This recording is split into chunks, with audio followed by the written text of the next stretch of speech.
오 핸디의 되찾은 양심.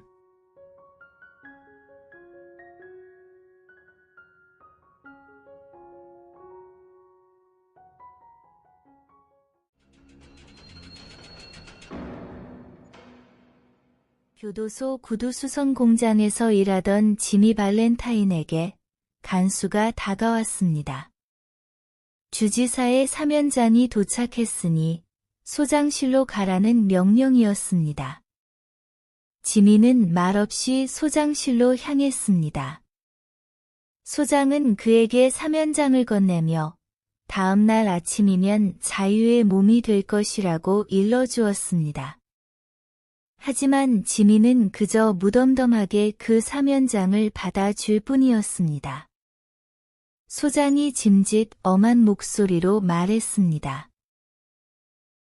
자, 발렌타인, 여기 사면장이다. 내일 아침이면 너는 나갈 수 있어. 그러니 이제는 똑바로 살란 말이다. 너도 본성이 나쁜 놈은 아니잖아. 이제 금고 터는 일은 그만두고 정직하게 살아봐. 저 말입니까? 소장님, 저는 제 평생 금고 근처에는 가본 적도 없는걸요?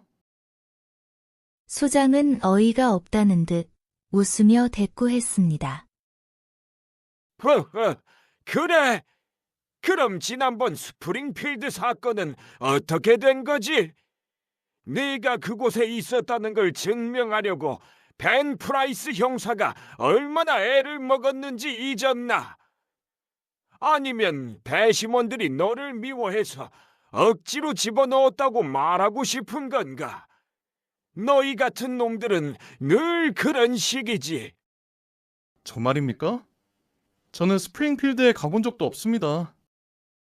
소장은 간수에게 지미를 다시 데려가라고 손짓했습니다. 다음 날 아침 7시 15분, 드디어 지미는 교도소 문을 나섰습니다. 그의 주머니에는 $5 지폐 한 장과 주지사가 준 기차표 한 장이 들어 있었습니다. 지미는 곧장 기차를 타고 3시간을 달려 한 작은 마을의 하숙집에 도착했습니다. 방으로 들어간 지미는 침대 및 비밀 공간을 열었습니다. 그곳에는 그가 체포될 당시 숨겨두었던 먼지 쌓인 가방 하나가 놓여 있었습니다. 그는 가방을 열고 정성스럽게 도구들을 닦기 시작했습니다. 특수 강철로 만든 드릴과 집게, 그리고 소리 없이 강철을 깎아내는 날카로운 칼날들이 서늘한 빛을 발했습니다. 지미는 다시 가방을 닫고 길을 나섰습니다. 일주일 뒤, 인근 도시의 은행 금고들이 하나둘씩 털리기 시작했습니다. 벤 프라이스 형사는 현장에 남겨진 흔적을 보고 단번에 확신했습니다. 지미 발렌타인, 랄프 스펜서라는 가짜 이름 뒤에 숨었군. 하지만 내 눈은 못 속이지. 조만간 내 손목에 수갑을 채워주마. 얼마 후, 지미는 엘모어라는 이름의 아주 작은 마을에 도착했습니다. 신발 먼지를 털며 은행 근처를 지나가던 그는 우연히 한 여인과 마주쳤습니다. 바로 은행장의 딸인 애나벨 아담스였습니다.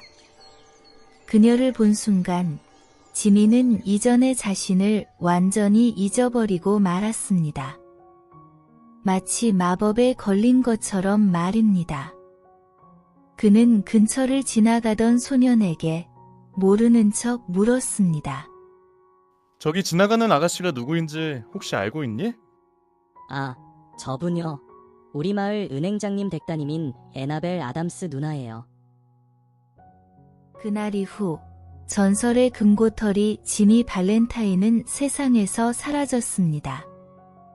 대신 엘모어 마을에는 랄프 스펜서라는 이름의 정고 성실한 청년이 나타났습니다.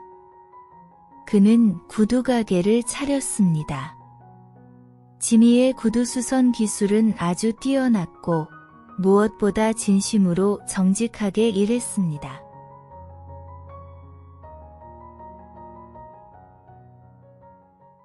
1년이라는 시간이 흘렀습니다. 그는 마을 사람들의 두터운 신망을 얻었고 구두 가게는 나날이 번창했습니다. 그리고 드디어 그토록 사모하던 애나벨과 결혼을 약속하는 사이가 되었습니다.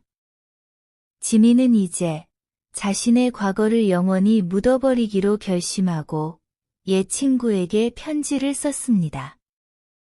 친구, 내 소중한 도구 세트를 자네에게 선물하겠네. 나는 이제 범죄의 세계를 완전히 떠났네. 사랑하는 여자를 만났고 이제 정직한 사람으로 새로운 인생을 살아가려 하네. 다음 주 수요일 밤 마을역에서 만나 내 연장들을 모두 넘겨주겠네. 하지만 운명은 그를 가만두지 않았습니다. 벤 프라이스 형사는 이미 엘모어 마을에 도착해 있었습니다. 그는 구두가게 창밖에서 행복하게 웃고 있는 지미를 차갑게 지켜보고 있었습니다. 지미 발렌타인, 랄프 스펜서라는 가짜 이름 뒤에 숨었군. 하지만 내 눈은 못 속이지. 조만간 내 손목에 수갑을 채워주마.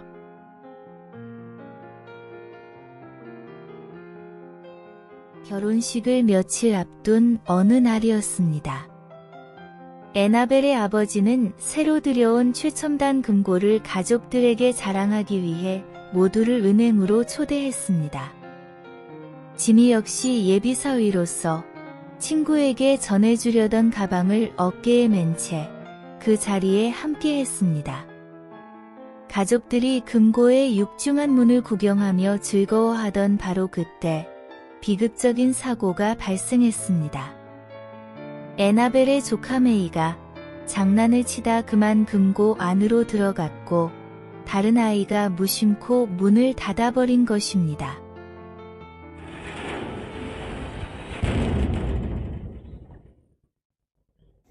메이가 안에 갇혔어요. 아빠, 빨리 문을 열어주세요. 아직 번호 조합도 설정하지 않았고 시계 장치도 맞추지 않았어. 지금으로선 누구도 이 문을 열 수 없어. 금고 안은 완벽하게 밀폐되어 있었습니다. 아이는 공포에 질려 비명을 질렀고 시간이 지날수록 안의 공기는 점점 희박해져 갔습니다.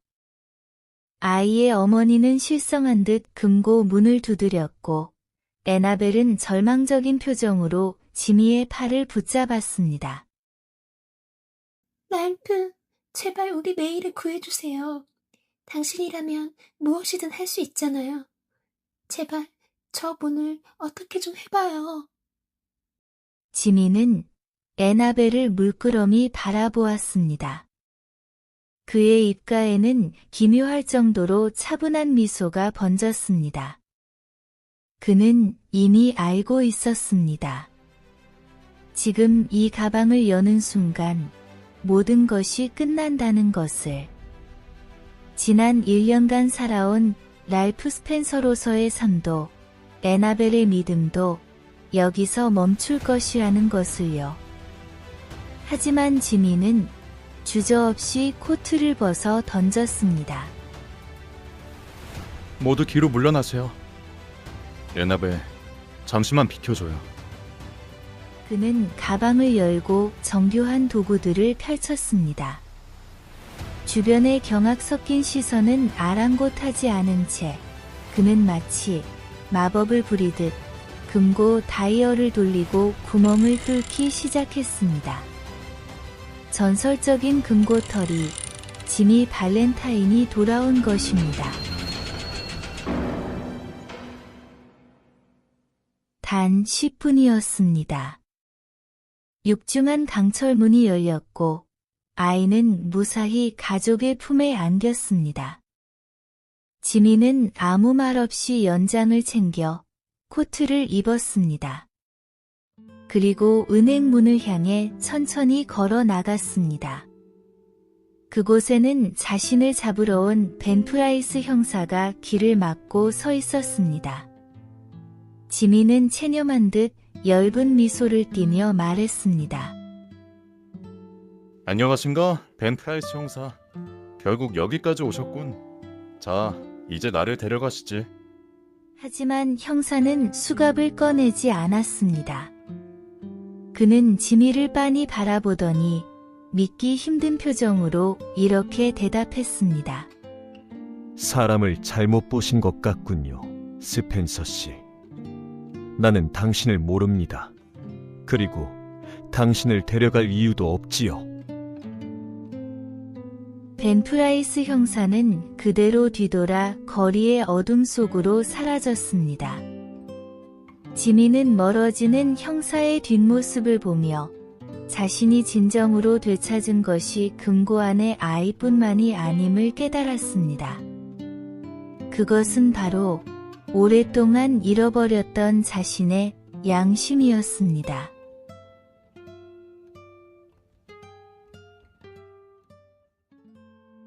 지미는 알고 있었습니다. 금고를 여는 도구들이 하나씩 펼쳐질 때마다 사랑하는 애나벨과 꿈꾸던 미래가 영영 멀어질 것이라는 사실을 말입니다. 하지만 그는 자신의 행복을 기꺼이 포기하는 길을 택했습니다. 법의 심판 대신 위대한 용서를 선택한 형사 덕분에 지미는 자유를 얻었습니다. 하지만 애나벨과의 사랑까지 지킬 수 있었을까요? 여러분이라면 아이를 위해 자신의 전부를 내던진 이 남자를 용서할 수 있을까요? 오늘 밤 지미가 되찾은 양심의 무게를 여러분의 마음으로도 함께 느껴보셨으면 합니다. 당신의 오늘이 조금 더 따뜻해지길 바랍니다. 아날로그 서재였습니다.